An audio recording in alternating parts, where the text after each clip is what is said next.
and expecting that snake to only bite your neighbor is the last mistake we should do or last thing we should think of. ভারতে জঙ্গি হামলার ঘটনায় পাক যোগ ভারতের হাতে এসেছে। কাশ্মীরের বৈতরণে নিরীহ পর্যটক হত্যার তথ্য প্রমাণ হাতে নিয়েই বিশ্ব মঞ্চে পাকিস্তানকে তুলোধনা করতে তৎপর ভারতীয় সংসদীয় প্রতিনিধি দল। জাপানের পর এবার দক্ষিণ কোরিয়াতেও ছড়িয়ে দেওয়া হলো বিশ্ব শান্তির বার্তা। রবীন্দ্রনাথের সঙ্গে দক্ষিণ কোরিয়ার নিবিড় সম্পর্ক ছিল। সেই বিশ্বকবির the lamp of the east কবিতার কথা উল্লেখ করে অভিষেক বন্দ্যোপাধ্যায় শান্তির ললিত বাণীর কথা উল্লেখ করেন। বিশ্বমঞ্চে ছড়িয়ে দেন রবীন্দ্রনাথের শান্তির বার্তা। সোশ্যাল মিডিয়ায় অভিষেক বন্দ্যোপাধ্যায় সফরের তথ্য দিয়ে আরও জানিয়েছেন কবির সঙ্গে কোরিয়ার সাংস্কৃতিক বন্ধনের কথা। সোমবার সিওলে সংসদীয় দলের সদস্য অভিষেক বন্দ্যোপাধ্যায় স্পষ্ট করেন, জঙ্গিদের আগলে রেখেছে পাকিস্তান। সেই পাকিস্তানকে সমর্থন করা মানে সন্ত্রাসবাদকে সমর্থন করা।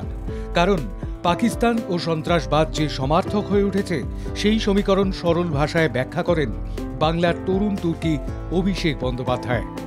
৯-১১ থেকে ২৬-১১ প্রতিটি সন্ত্রাসবাদী হামলার পিছনে যে পাকিস্তানের হাত রয়েছে সে কথা তুলে ধরেন রাষ্ট্রসংঘের নিরাপত্তা পরিষদের সদস্য দক্ষিণ কোরিয়ার সরকারের কাছে। আন্তর্জাতিক শান্তি, সমৃদ্ধি ও সৌভ্রাতৃত্বের বাঁধন দৃঢ় করার কথা উঠে আসে অভিষেকের কথায়।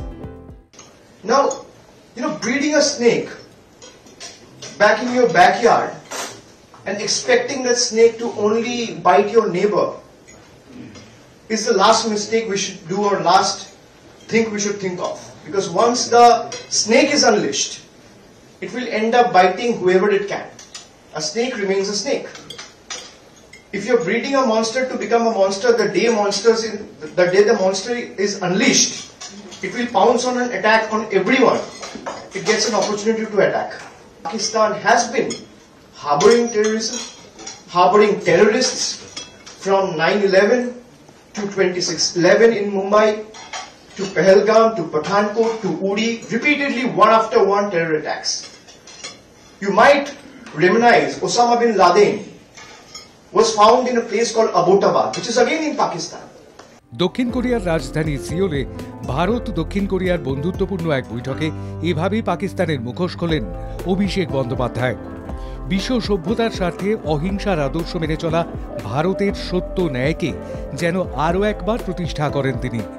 শুধু ভারত নয়, গোটা বিশ্ব যদি জঙ্গি দমনে বোঝাপড়া বাড়ায় তাহলে আসলে মানব সমাজের যে সুরক্ষার বলয় তৈরি হতে পারে তা অল আউট অ্যাটাকের মাধ্যমে তুলে ধরেন অভিষেক বন্দ্যোপাধ্যায়।